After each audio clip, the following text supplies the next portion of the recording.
Alright, this video is about something that's kind of interesting. It's about the population of the world, which today is over 7 billion. And I don't think anyone really ever thinks about this, and I can understand why, but the population now is over 7 billion, as I've already said, but it couldn't have always been 7 billion, of course. So, but the question is, how far would you have to go back to find the common ancestor of everyone currently living on the planet?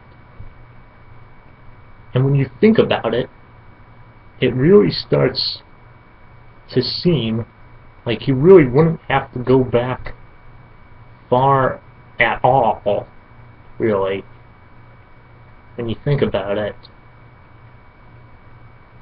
Because it just really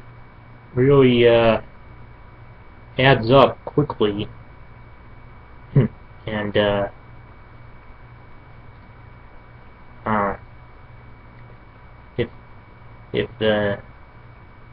but anyway, I'm on Ancestry.com, and it really doesn't make sense, though, this whole thing about the population. Because if you go back to colonial times, you know, if you go back to the 1630s or something, and between 1630 and 1640, 20,000 people came to America. 20,000. But the way Ancestry.com would have you think is that there's 87,000 or more family trees for people in the 1630s on Ancestry.com. For one person back then, that they're in over 90,000 trees. Presumably, they're supposed to be the ancestors of the people who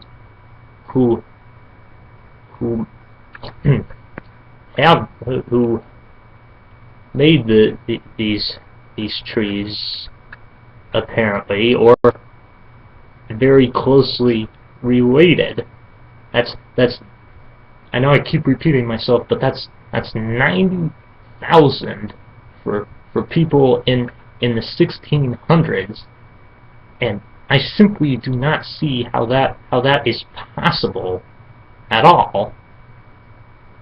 How can that be possible that 90,000 people, or even more? You kind of have to assume that's only a fraction of all the trees on Ancestry.com. You kind of have to assume that. So maybe even upwards of 1 million people are descended from these people.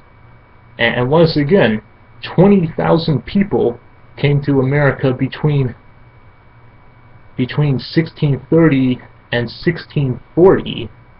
So how's that possible?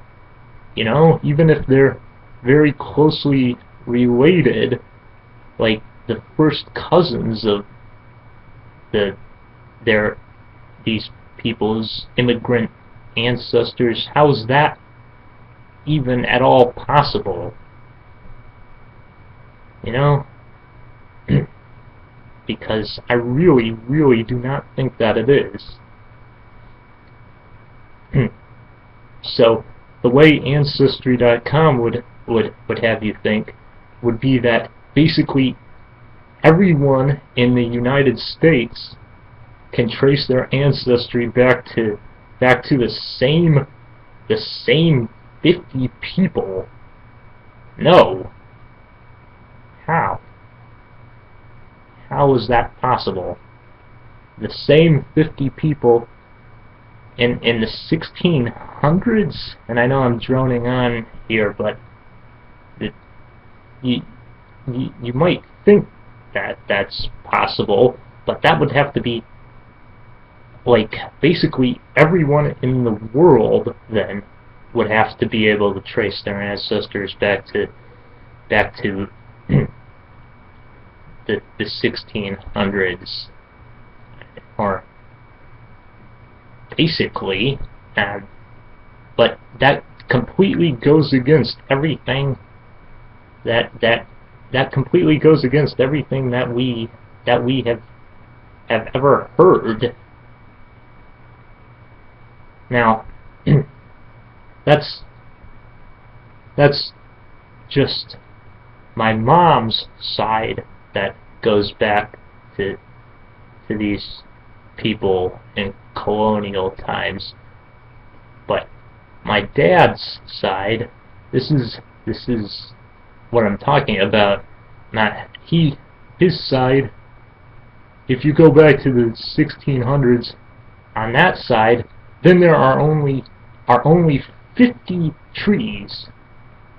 Seriously, there's only 50 trees for people on his side. Now, how can there be such a huge how can there be such a huge difference? That just makes absolutely no sense. So what is going on? Well, and how, the question is, how far do you have to go before you reach a common ancestor of everyone? Because there cannot possibly be only 50 people who are descended from people in the 1600s. So if you have anything to say about this, I'd be most interested, because it just does not make sense whatsoever. And there's only less than some, for some people in the 1600s there are 0 trees. That apparently they're just never really more than 50 trees. Only 50 for people in the 1600s, whereas if you go back to these colonial Americans, it's 100,000, which just does not add up. So what do you think? See, it's interesting because no one ever thinks about that, you know.